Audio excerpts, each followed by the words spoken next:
तो hello guys, welcome to another video. तो आज की वीडियो बनाने का मेन पर्पस मैं थोड़ी आगे बता दूंगा वीडियो में।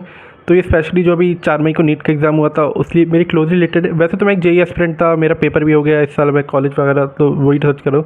पर नीट का तो आप सोचेंगे नीट का क्या ही, तो नीट का मेरा एक भाई था, भाई क्या दोस्त भाई जो भी है वही कर रहा था। तो उसके बारे में एक स्टोरी थी, बहुत ही डिप्रेसिंग और मोटिवेटिंग स्टोरी, अब जो कह सकें, तो वही शेयर करनी थी।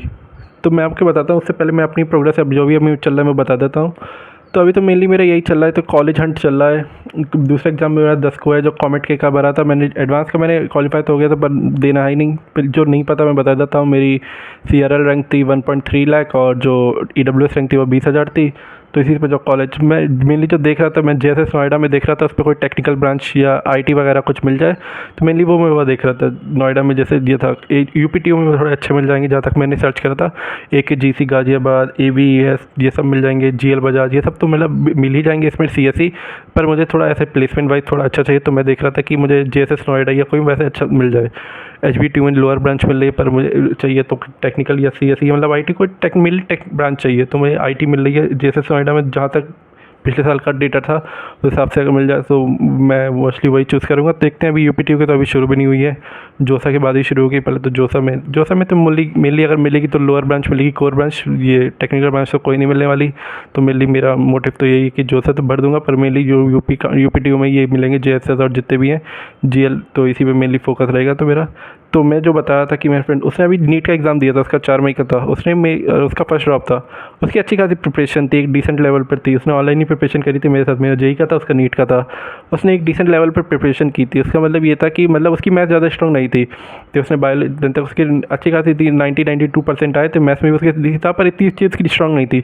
उसने BCB ले ली, मैथ्स का यूज़ हो जाता, फिजिक्स में डेरिवेटिव्स और ये सब इंटीग्रेशन बहुत ही कभी कभार यूज़ आ गया, वो भी अगर डेरिवेशन में कुछ था।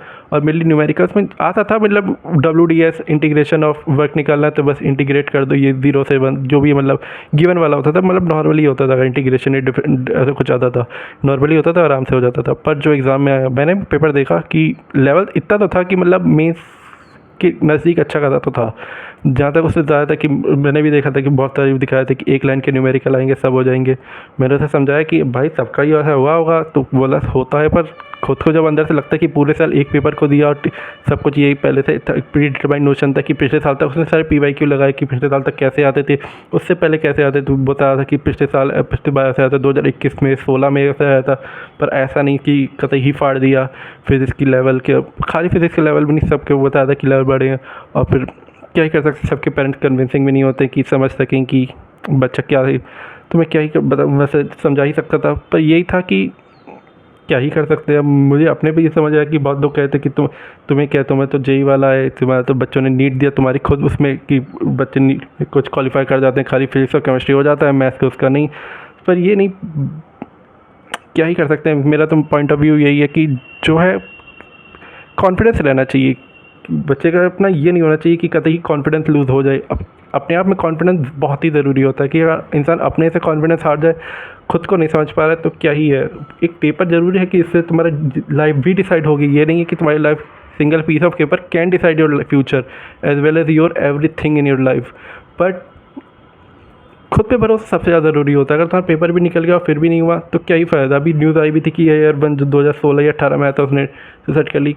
तो it can decide your future as well, it can ruin your future as well. तो it completely depends on you. तो यही इसलिए मुझे वीडियो बनानी थी कि कोई भी ज़्यादा डिप्रेशन वगैरह वो सब तो कुछ नहीं, अगले साल फिर आएगा पेपर। ये अभी के लिए आपको बहुत लग रहा है कि इंपॉर्टेंट है, मुझे भी लग सकता था कि, पर अब पेपर हो गया, अब मुझे ज़्यादा इसका कि हो गया ठीक है। लाइफ में इसके लिए इससे बड़ी भी बहुत ज़्यादा चीज़ें हैं, क्या ही कर सकते हैं। तो अब मैं अपना ही बता देता हूँ, जो मेरा यही चल रहा है कॉमेट की, कि मैं डिसेंट प्रिपरेशन तो हाँ थोड़ी बहुत लेवल की कर रहा हूँ, कि मतलब क्वेश्चन वगैरह प्रैक्टिस कर लेता हूँ। और मतलब उसके जो प्रीवियस ईयर क्वेश्चन पेपर्स आए हुए थे 2024 के, एक बार वो देख लिए थे। पेपर ज़्यादा टफ तो नहीं आ रहा है अभी तक, तो देखते हैं। पर मुझे ज़्यादा से उम्मीद तो नहीं है, ज़्यादा मुझे उम्मीद है UPTU से ही है, काउंसलिंग उसी से जो हो सकता है मेरा इस रैंक पे। देखते हैं, नवी 91% आई थी, इसी पे ये रहती थी। अब देखते हैं, जहाँ तक मेरा उम्मीद है UPTU में कोई अच्छा ढंग का कॉलेज मिल जाए तो सही है। अब मैं कोई मेरा सोच नहीं कि सेकंड ड्रॉप ले लूँ, पार्शियल ड्रॉप ले लूँ, कतई नहीं। कॉलेज लेना है अच्छी से एक टेक्निकल फील्ड में, और अच्छे से अपने आप पे काम करना है। अब जो भी फील्ड लेंगे उस पर अच्छे से काम करना है कि एक सक्सेसफुल हो सके।